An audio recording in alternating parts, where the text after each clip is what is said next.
The search for a Kroos 2.0 at Real Madrid has hit a dead end.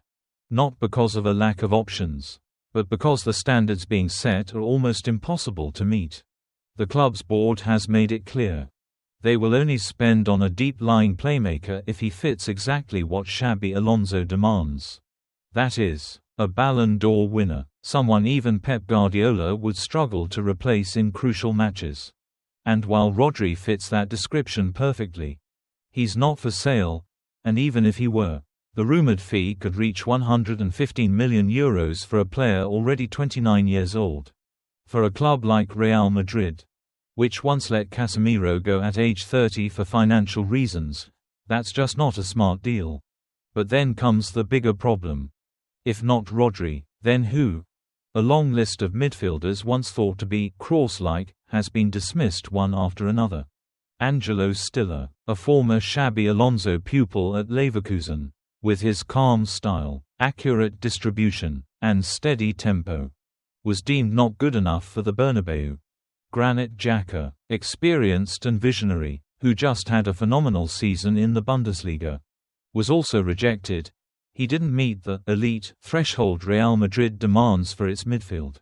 Each name eliminated only makes the void left by Toni Kroos feel larger and harder to fill. Perhaps Alonso doesn't need a perfect clone of Kroos.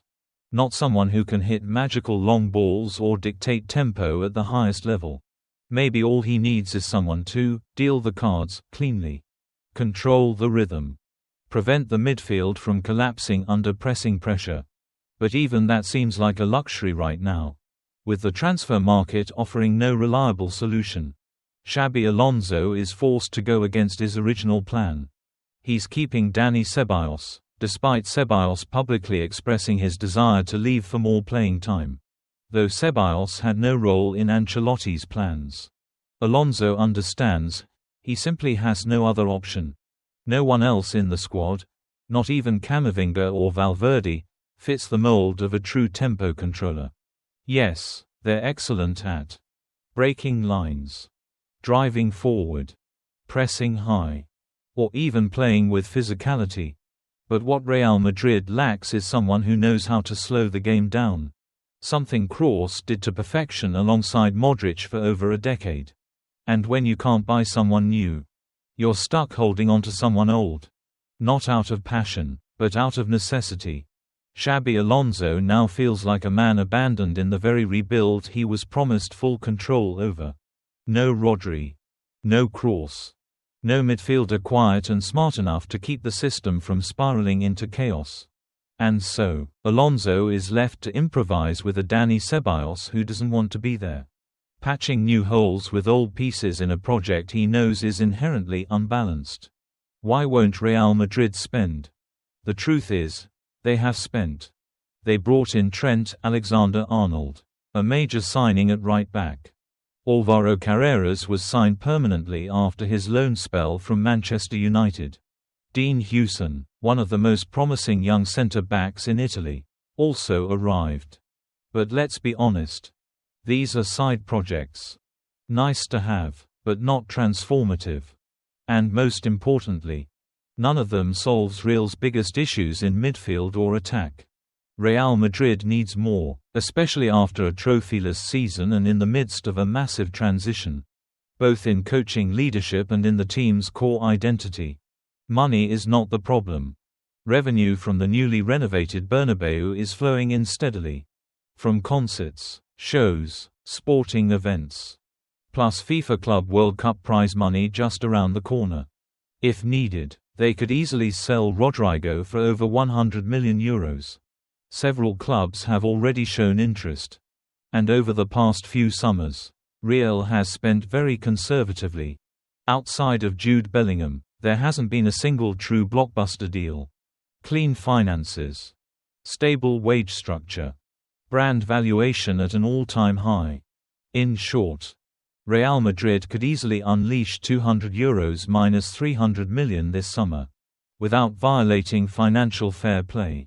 And yet, they choose not to. Why? The answer might lie in the shadow of President Florentino Perez.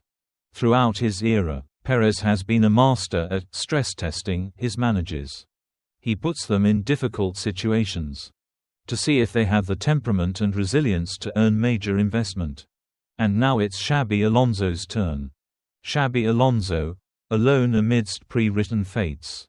Despite being a legendary figure and a highly anticipated manager, Xabi Alonso has not yet been granted access to the vault. The squad handed to him feels patchy, missing a solid midfield core and lacking depth up front. With Kylian Mbappé as the only truly reliable centre-forward, even Gonzalo Garcia is just a stopgap solution.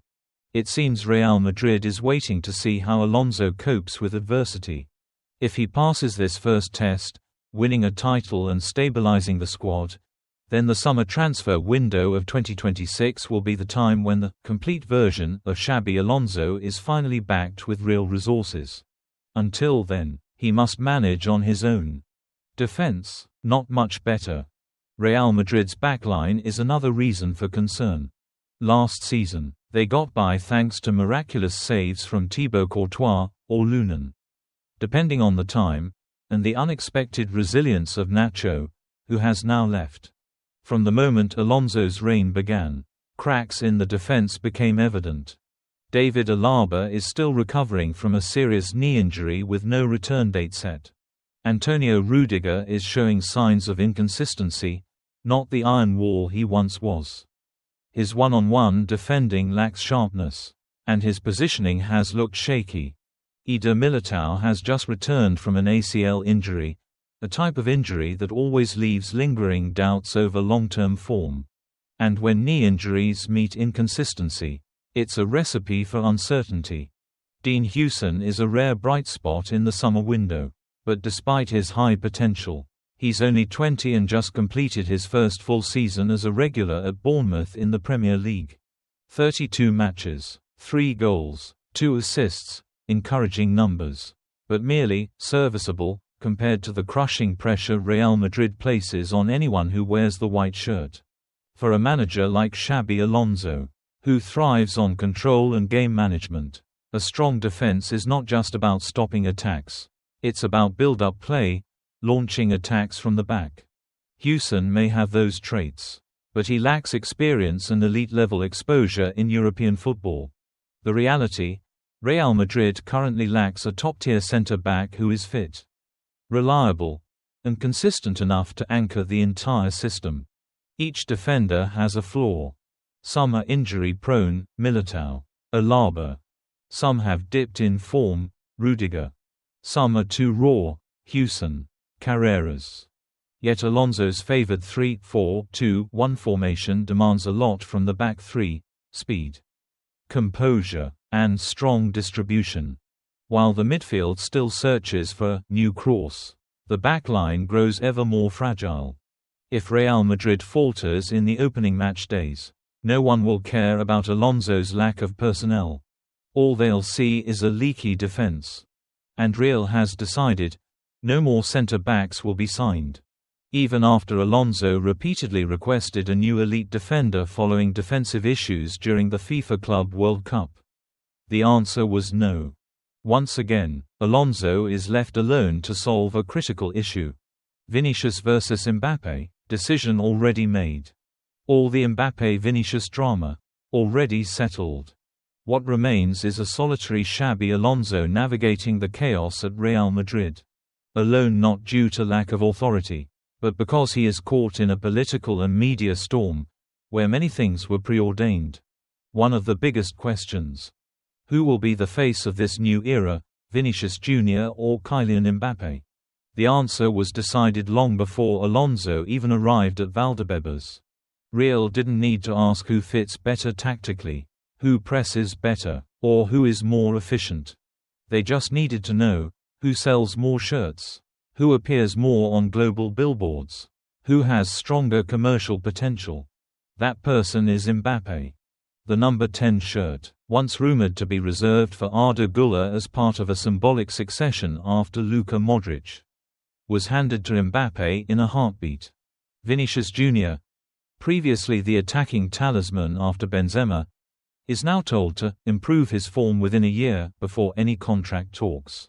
Meanwhile, Xabi Alonso, The man brought in to lead a revolution has to operate within a structure already set in stone. He doesn't get to choose his centerpiece. He must optimize what's already been chosen for him at the top. Because Mbappé is the new axis of the project, Alonso's tactical plans must revolve around the French superstar. The 3-4-2-1 system that once helped him shine at Bayer Leverkusen must now be reshaped, not to highlight a system, but to highlight a single individual. Everyone has a weakness. Some are injured, Militao, Alaba. Some are out of form, Rudiger. Some are too inexperienced, Huijsen, Carreras. Yet Xabi Alonso's preferred 3-4-2-1 formation demands a lot from the back three. They must be quick, alert, and capable of progressing the ball effectively, while the midfield is still struggling to find a new course. The defense is becoming increasingly fragile. And if Real Madrid stumbles in the opening rounds of the season, no one will care that Alonso is working with a depleted squad. All they'll remember is that Real's defense was leaking goals. The club has made its decision. No more centre-backs will be signed. Even though Alonso has repeatedly requested an elite defender, especially after the defensive issues during the troubled FIFA Club World Cup campaign, he remains alone in this matter. 2. The Vinicius-Mbappé situation, that's already settled. Now, only Xabi Alonso remains, very much alone at Real Madrid. Alone not because he lacks authority, but because he stands at the center of a political and media whirlwind, where many decisions were made long before he arrived. One of the biggest questions: who will be the focal point of the new era, Vinicius Jr. or Kylian Mbappé? The answer had been chosen before Alonso ever set foot in Valdebebas. Real doesn't need to ask which one fits the tactical system better, who presses more effectively, or who contributes more on the pitch. They only need to know who sells more shirts, who appears on more billboards globally, and who has the strongest commercial appeal, and that person is Mbappé. The number 10 shirt, once thought to be destined for Arda Güler as a symbolic successor to Luka Modric, was handed to Mbappé in an instant. Vinicius Jr., once the undisputed attacking leader in the post-Benzema era, has now been told to improve his form within a year, before any contract talks can resume. And Xabi Alonso, brought in to lead a revolution, must now operate within a structure that has already been predetermined. He doesn't get to choose the centerpiece, he's only allowed to optimize what has already been decided from above. And since Mbappé is the chosen core, Alonso's tactics must now revolve around the French superstar. The 3-4-2-1 system that helped him soar at Bayer Leverkusen must now be reshaped, not to empower a cohesive unit, but to elevate one individual. Mbappé's greatest strength lies in the left half space, where he can accelerate, dribble, shoot, or draw defenders and create openings. But that very zone has long been Vinicius Jr.'s territory. Shift Vinny to the right, and his effectiveness drops. Pull him deeper, and it clashes with the team's pressing philosophy. Push him higher, and he overlaps with the central striker, Mbappé himself. Meanwhile, Rodrygo, often overlooked, is quietly becoming the prototype of the player Alonso actually needs. Rodrygo is two-footed, presses well, combines efficiently, contributes to build-up play, knows when to time his runs into the box, and is willing to sacrifice for the system. So, the biggest rivalry at Real Madrid in recent years, Vinicius or Mbappé? Who will be the face of the new era? That question already has an answer. And it wasn't the coach's choice. It was the result of a machinery driven by brand power, politics, and global expectations. Xabi Alonso, even as head coach, is still working under a very long shadow, surrounded by players whose destinies were written before he arrived. Ironically, that's also what helps ease the pressure on Alonso during his first few months at Valdebebas. At the very least, he doesn't have to waste time weighing up between Vinicius and Mbappé. He doesn't need to try to please both. He doesn't have to make a choice that could divide the dressing room. Real Madrid made their decision from the highest level, long before he ever arrived at the club. Now, Xabi only needs to design a team around Mbappé, the default centerpiece of every media and sporting campaign.